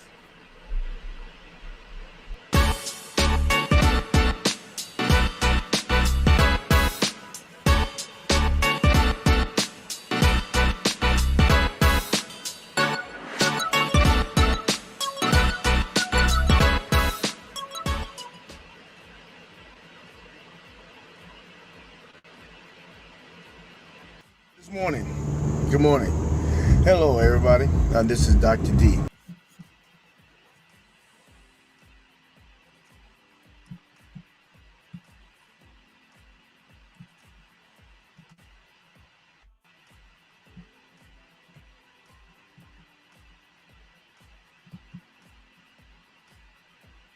The heroes.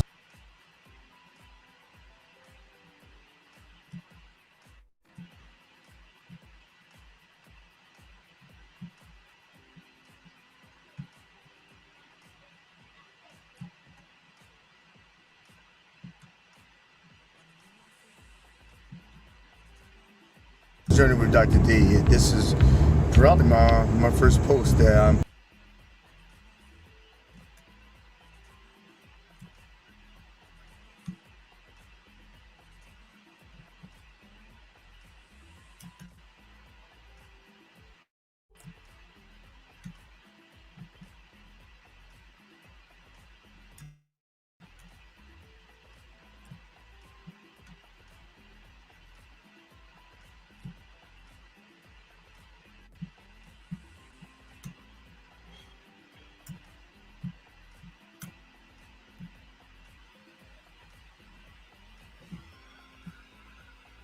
putting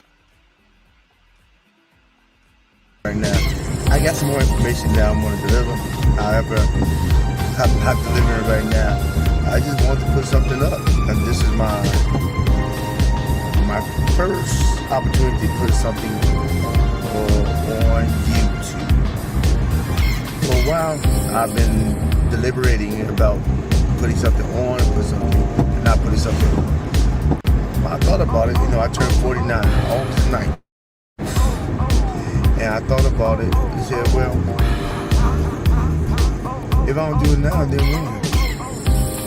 And pretty much what came from my thinking and my pondering, my meditating, and within my devotion is that no regrets. A lot of times you live life in a regretful mode, and that's generally when you get to your latter years. I never want to be the person who said, woulda, coulda, woulda, shoulda. Oh, that's terrible. But I want to be the person who said, I did it. I did it. I accomplished it. I learned from it. I conquered it. If it's the thing that I have not conquered, it's the thing that was not meant for me to do in long term. However, it was the thing that was meant for me to actually to partake in, to learn something from the lesson. You never know what you're supposed to do unless you try what you think you ought to. I cannot teach a person to look beyond their first move if I refuse to look beyond mine. And on that note, I'm out. And this is a hero's journey with Dr. D. On transit from taking my kids to school for the first day. Alright. Thank God for getting no vertical. Now I can move forward.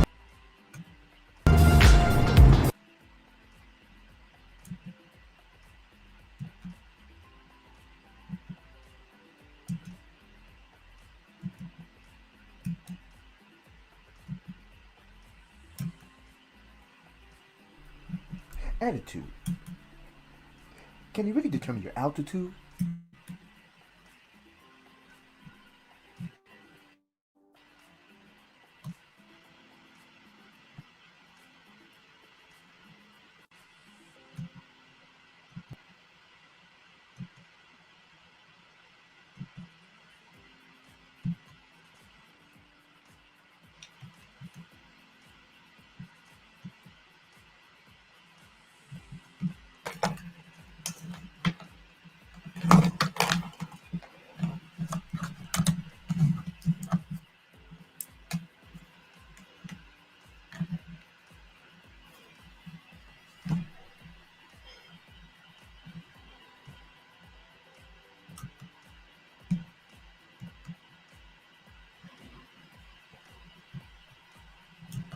Can it take you to great heights? Or can it possibly bring you down to great lows?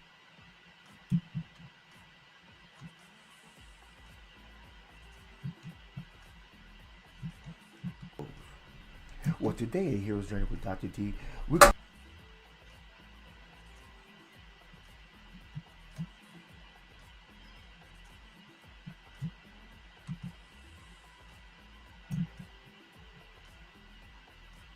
to briefly talk about the origins and the potential benefits and detriments that attitudes may bring and the effect it has on your outlook of life. Hello, journeymen and journeywomen, and for those who have clicked for the first time, this is Hero's Journey, and I'm Dr. D, here to encourage, to inspire, to educate, and motivate, helping you get beyond your first move. So why don't you help me help you so we can help others? By subscribing, you help build a community so we can actually make a better tomorrow today. So go ahead and click the bell for upcoming notifications and upcoming videos, and go ahead and share if you find value in this video. So let's get to the video.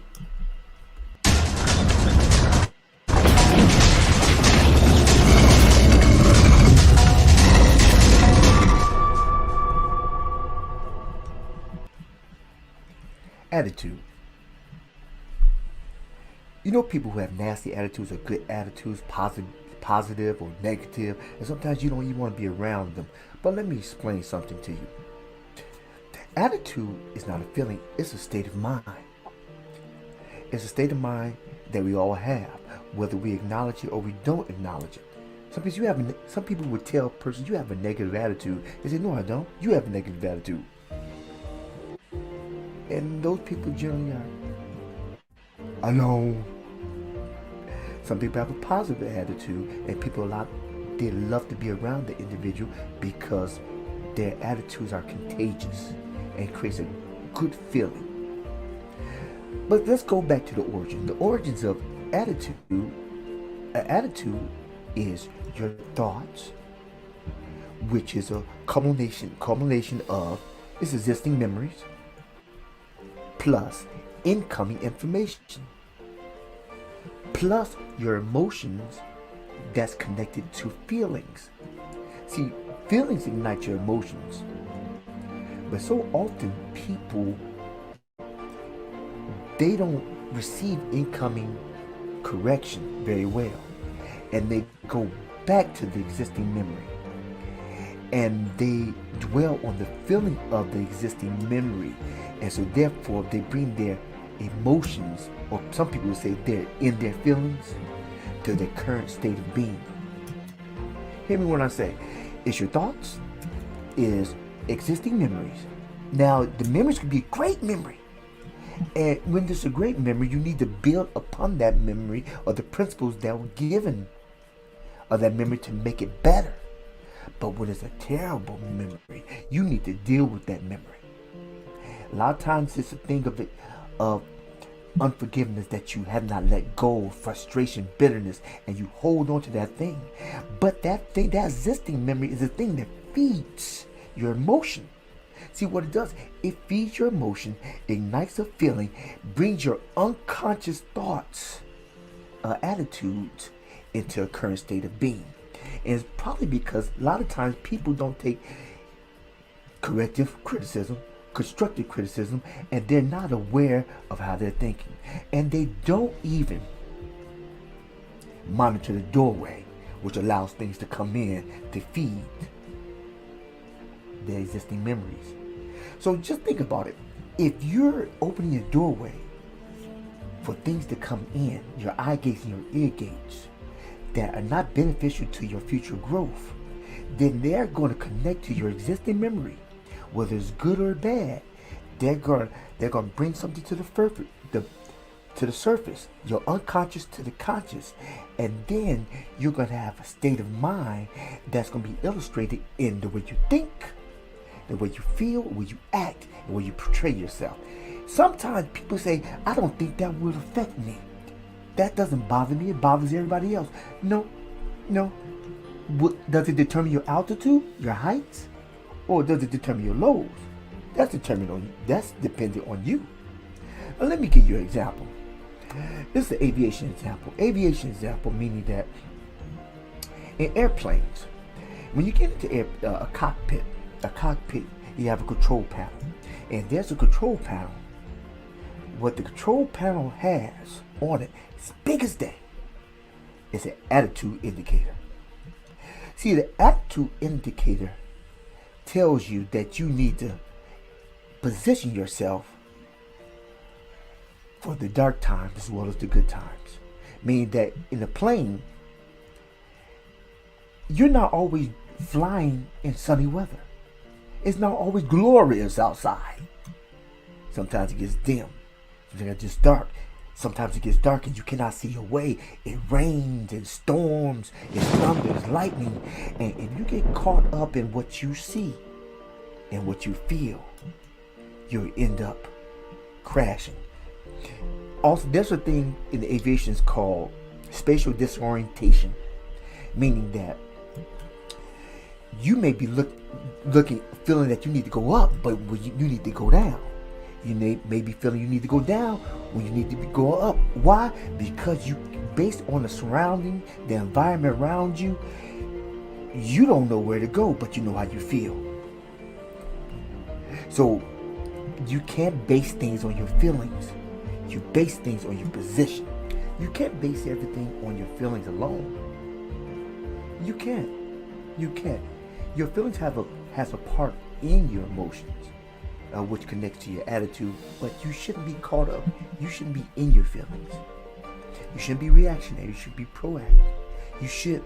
Life consists of not what people do to you, but how you respond. But you shouldn't be reactionary to every shiny nickel that pops your way. Ooh, here's a shiny nickel. Ooh, I want it. Ooh, it's a shiny dime. I want it. Based on how you're feeling, you can go different directions at many different times, and sometimes all at once. That's why your thoughts are very important. The existing memory connect with incoming information. You need to evaluate that.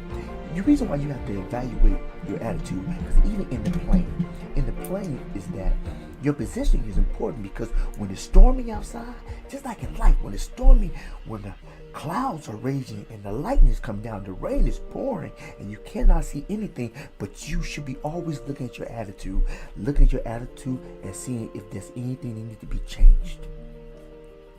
Because you can't get caught up in your feelings, because you can't see anything. But you can see, does anything need to be changed? Focus on your attitude indicator, and you can go back into your existing memory.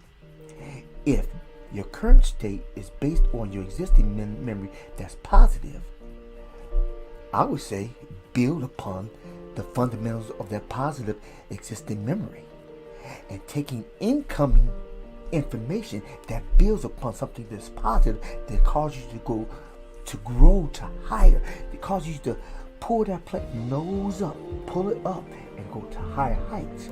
However, if that existing memory is negative, that kind of brings the bipolar, the PTSD out in you, then I would say bringing incoming information that's incongruent to the existing memory, that causes an emotional pull that makes you feel distraught, that makes you feel terrible, that makes you feel depressed.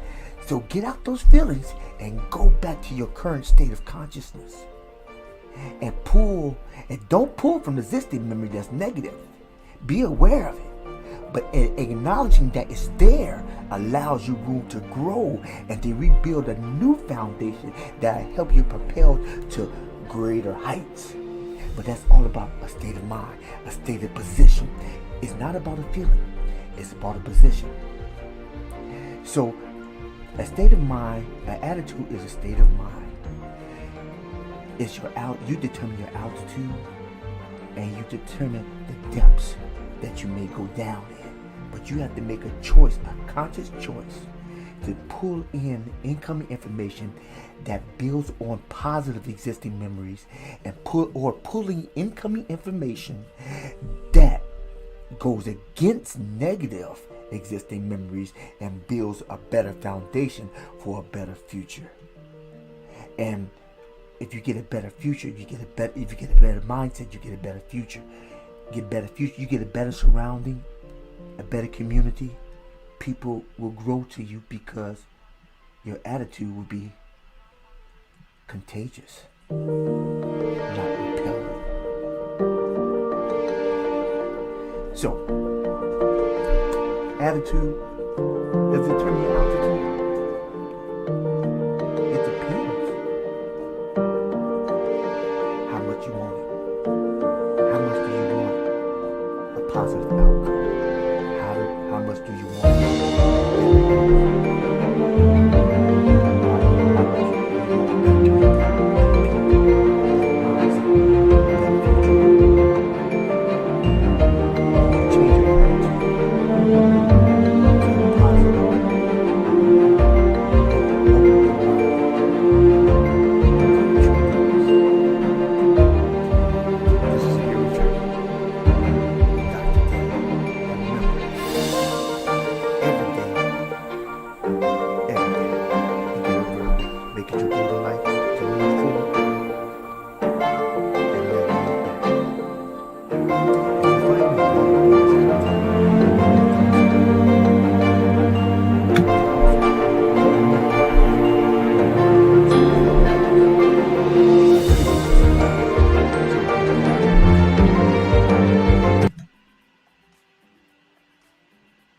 today.